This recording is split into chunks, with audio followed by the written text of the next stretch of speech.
journal de 6h présenté par Victor Pourchet. Bonjour Victor. Bonjour Lionel et bonjour à tous. Une réplique intraitable et immédiate, c'est ce que promet la France en cas d'atteinte à ses intérêts ou ses ressortissants au Niger. L'Elysée durcit le ton 5 jours après le putsch de militaires dans le pays et l'emprisonnement du président Mohamed Bazoum. Après, surtout, ces images hier à Niamey, la capitale, des milliers de manifestants devant l'ambassade de France, scandant des slogans anti-France. Antoine Bienvaux. Oui, c'est l'image qui a marqué la journée d'hier à Niamey. La plaque affichant ambassade de France au Niger arrachée et piétinée.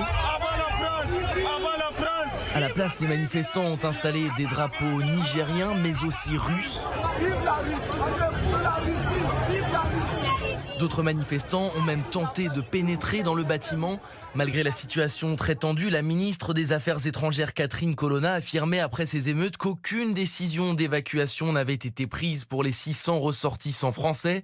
Mais ce regain de tension pose encore davantage la question de la présence des 1500 militaires de la force Barkhane, comme l'explique Stanislas Poyet, journaliste français au Niger. Le Niger a accueilli l'essentiel de ce qui reste des forces françaises au Sahel sur son sol. Donc si on se dirige vers un régime militaire qui adopte la même position anti-française, anti-Barkhane que la junte burkinabé et la junte malienne, on peut effectivement s'interroger sur le devenir de ces forces françaises. Donc oui, ça va être une question qui va être importante. Les dirigeants de la CEDEAO, Communauté économique des États d'Afrique de l'Ouest, donnent une semaine aux putschistes pour restaurer l'ordre constitutionnel. La CEDEAO qui n'exclut pas l'usage de la force et qui a d'ores et déjà pris des sanctions économiques. Toutes les transactions commerciales sont coupées avec le Niger. Alors justement, quelle suite dans cette situation au Niger? Quel impact de cette pression mise sur les putschistes? On en parlera tout à l'heure avec Alain Antil, directeur du Centre Afrique subsaharienne à l'Institut français des relations internationales. Il sera notre invité à 7h40. Et vous l'entendiez, l'ombre de la Russie qui plane autour des tensions au Niger, et ce,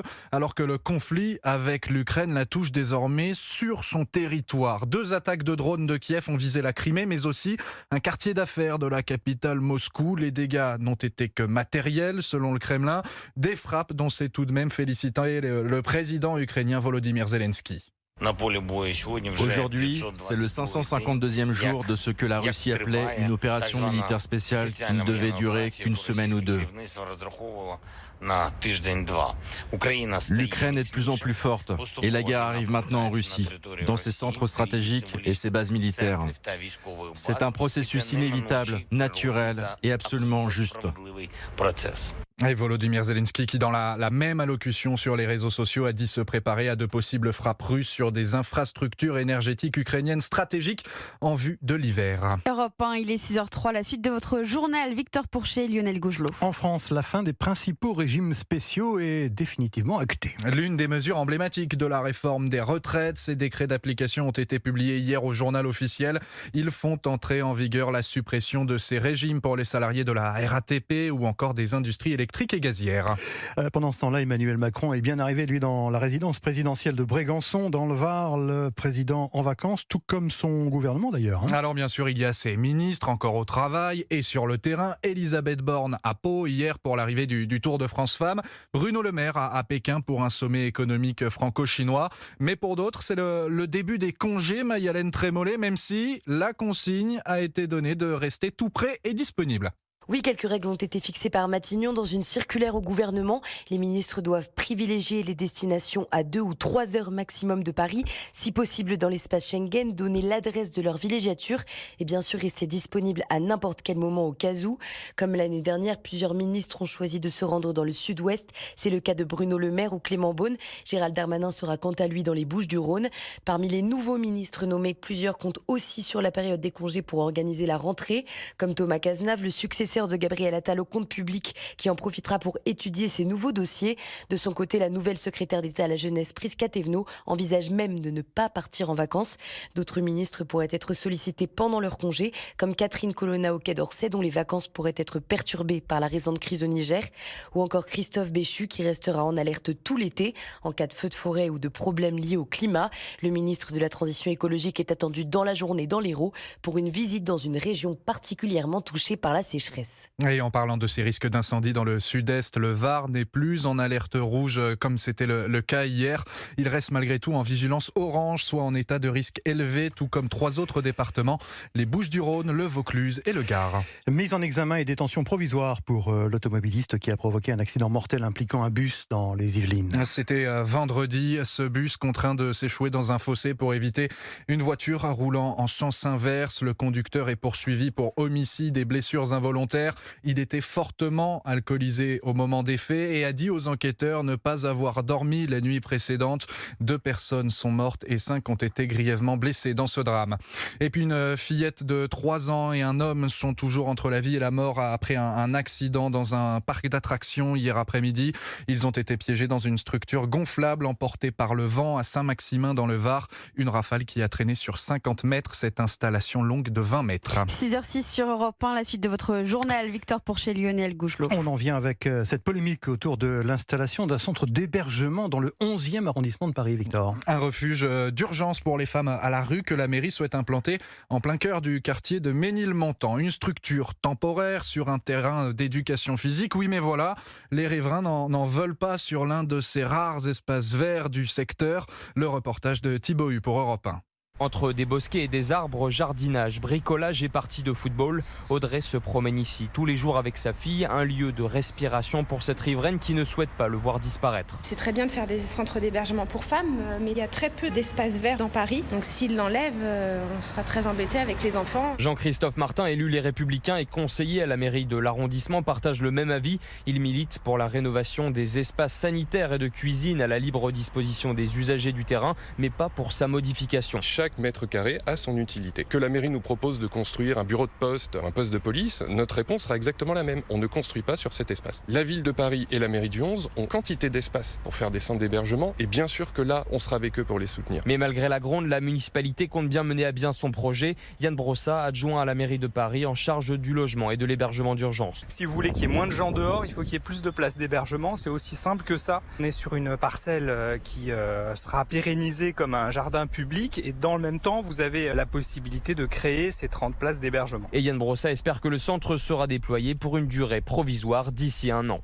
Thibaut Hu pour Europe 1. On en a beaucoup parlé ces derniers mois. La victoire contre l'inflation est-elle pour bientôt ? Eh bien, la réponse est oui, selon la Banque Centrale Européenne. Par la voix de sa présidente Christine Lagarde dans les colonnes du Figaro, on se rapproche du but, dit-elle. Le but, c'est celui de la barre des 2% d'augmentation par an, synonyme d'un ralentissement du rythme de hausse. Et donc on espère des changements pour vous sur vos tickets de caisse, enfin si vous voulez bien continuer à les imprimer, car à partir de demain, eh bien, ce ne sera plus automatique en fait. Dernier jour de ce geste presque réflexe, tendre la main après avoir réglé. Ce sera à vous désormais de demander explicitement à ce qu'on vous l'imprime ou qu'on vous l'envoie sous format numérique. Sur les 30 milliards de tickets, beaucoup finissent directement à la poubelle ou au fond d'une poche. Ouais. Une nouvelle réglementation pour éviter donc ce gaspillage, déjà repoussé de 6 mois. Les magasins y sont donc prêts, les clients aussi. Reportage Barthélémy Philippe. Il vous faut le ticket de caisse ? Dans ce supermarché parisien, les clients n'entendront plus cette question rituelle lors du passage en caisse. Retraitées, Marlène et Sylvie redoutent la fin du ticket automatique, mais savoir qu'elles pourront toujours l'obtenir sur demande les rassure. Moi, c'est ce que je ferais. Quand on fait ses comptes, c'est beaucoup mieux. Moi, je regarde, c'est comme ça qu'on voit que ça augmente. Je fais les courses pour mes voisins, des dames qui ont 98 ans, et après, ils me remboursent. Voilà pourquoi ça m'arrange qu'il y ait des tickets. Maman d'un petit garçon, Marie voit les choses autrement. Pour elle, le ticket de caisse, c'est déjà de l'histoire ancienne. Déjà, je n'utilisais pas du tout le ticket de caisse. Donc, dans un esprit un petit peu d'écologie et de praticité, je suis tout à fait d'accord. Isabelle est la gérante du magasin. Pour elle non plus, pas de révolution à prévoir. Carrefour avait déjà anticipé la suppression du ticket de caisse. Si les gens veulent le ticket de caisse, il faut qu'ils le demandent. Il y a déjà beaucoup de clients qui ne prenaient pas le ticket de caisse. Quelques-uns qui ne sont pas très contents qu'on ne le donne pas automatiquement, mais généralement, on peut toujours le retrouver, donc il n'y a pas de souci. Et la délivrance du ticket de caisse sera toujours obligatoire pour les produits dits durables. C'est notamment le cas des appareils électroménagers, de l'informatique ou encore de la téléphonie. Barthélémy Philippe. Philippe pour Europe 1. Attention, dernier jour aussi pour payer les impôts immobiliers. Aujourd'hui, les bailleurs privés ont jusqu'à minuit pour déclarer l'intégralité de leurs biens. Ils devaient déjà le faire il y a un mois, mais un délai supplémentaire leur a été accordé en raison des difficultés rencontrées par les utilisateurs sur la nouvelle plateforme en ligne. C'est le rendez-vous festif des jeunes catholiques. Cette année, les Journées mondiales de la jeunesse se tiennent à Lisbonne. Et elles commencent dès demain. Environ 1 million de fidèles attendus pour ce pèlerinage géant qui a lieu tous les 4 ans.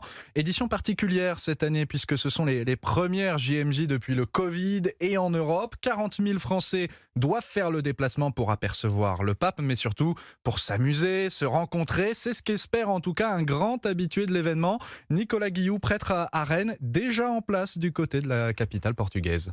Je crois même qu'ils vont faire tous la fête entre deux messes. Ils y seront peut-être pas aussi fervents aux messes les uns et les autres. Mais c'est ça l'Église. Alors sans doute qu'on est responsable de notre image, bien sûr. Mais on a l'impression qu'on est tous des bénis oui-oui et qu'on se met tous au garde à vous repos. Et voilà. Non, l'Église, elle accueille tout le monde. Elle a des convictions. Elle a le droit de les avoir. Elle participe à la solidarité avec les migrants, à l'accueil des plus pauvres avec des organisations humanitaires très puissantes qu'elle anime. Elle a des convictions pour la société depuis la naissance jusqu'à la fin de la vie. Enfin, on ne peut pas nous reprocher ça, mais en même temps, elle a des hommes et des femmes, des jeunes et des moins jeunes, qui avancent avec ces convictions-là. Pourquoi ? Parce qu'ils ont la foi. Les propos recueillis par Sandrine Prioul pour Europe 1, les Journées mondiales de la jeunesse qui vont durer jusqu'au 4 août. Alors je préviens tout de suite, ça n'a strictement rien à voir maintenant, puisqu'on va basculer dans l'occulte. Sortez vos petites poupées, vos aiguilles, direction Strasbourg pour le début de notre série sur les musées insolites. Et toute la semaine, un jour, une curiosité culturelle. Celui de la ville alsacienne, le musée est consacré au vaudou. Il comporte plus de 1200 pièces, masques, amulettes et divinités. C'est la plus grande collection d'objets vaudous africains au monde. La reporter d'Europe 1, Tatiana Geselman, vous guide dans ses entrailles. Je me trouve devant le musée vaudou et avant de pénétrer à l'intérieur, et bien simplement vous le décrire parce que c'est un ancien château d'eau qui a été transformé en musée et donc on rentre par un des côtés de la tour. Adeline Beck, je suis administratrice du Château Vaudou. Vous travaillez dans un musée très particulier ? Effectivement, c'est un musée complètement insolite. Il n'y a pas de poupées aux aiguilles ici. Nous, on montre vraiment ce qu'est cette philosophie de vie du vaudou. Donc on monte dans la tour. Là, vous vous êtes arrêté devant... Alors on s'est arrêté devant le vaudou actif du musée qui s'appelle Kelesi. C'est une entité féminine et elle est là pour protéger le musée. Et donc régulièrement, on lui donne du gin. Ah mais là vous sortez vraiment une vraie bouteille de gin. Oui, tout à fait. Je vais mettre du gin dans ma bouche et ensuite je vais vaporiser sur elle. Vaporiser, ça veut dire cracher en termes plus politiquement corrects, c'est ça ? C'est ça, on essaye de pas cracher, de faire une pluie, mais c'est pas donné à tout le monde. Il me semble qu'il y a un petit rituel quand on quitte le musée vaudou. Oui, en effet, les gens peuvent prendre un ruban et l'accrocher sur la grille et ça permet de réaliser un vœu. Merci beaucoup. Merci. Le reportage Europe 1 de Tatiana Geselman. Lionel, moi j'ai que de l'eau, je vous épargne la vaporisation peut-être. Surtout à cette heure-ci, oui, effectivement. Merci Victor Pourchet, vous écoutez Europe 1, il est 6h13.